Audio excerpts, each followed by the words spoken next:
உள்ள போர்லாம் கிடையாது. வெளிப்படையா தான் அவங்களுக்குள்ள வந்து பார்த்தீங்கன்னா மோதல் இருக்கு. கட்சிக்குள்ளேயே ஒரு போர். கட்சிக்குள்ளன்னு சொல்ல முடியாது. கட்சியே முதல்ல வந்து பார்த்தீங்கன்னா, உங்களுக்கு வந்து ஆனந்தன் கிட்ட தான் கட்சி இருக்குதுன்னு சொல்லி சொல்றாங்க.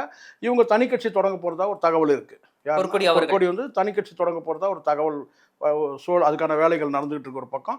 ஆனந்தன் கிட்ட ஏற்கனவே இருக்கிற வந்து ஆம்ஸ்ட்ராங் இருக்கும்போது வழிநடத்துற அந்த பிஎஸ்பி வந்து பகுஜன் சமாஜ் பார்ட்டி வந்து அவர் தான் இப்போ தலைவராக இருக்கிறார். ஸோ இதெல்லாம் அது வந்து ஒரு உங்களுக்கு தெரியும்ல ஒரு நாமினேட்டட் போஸ்ட் தானே அது.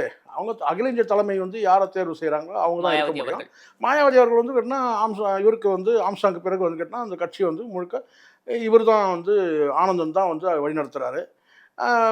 ஆம்ஸ்ட்ராங்கோடைய உறவினர்களும் நெருங்கிய உறவினர்களும் அவருக்கு கூட இருக்கிறாங்க.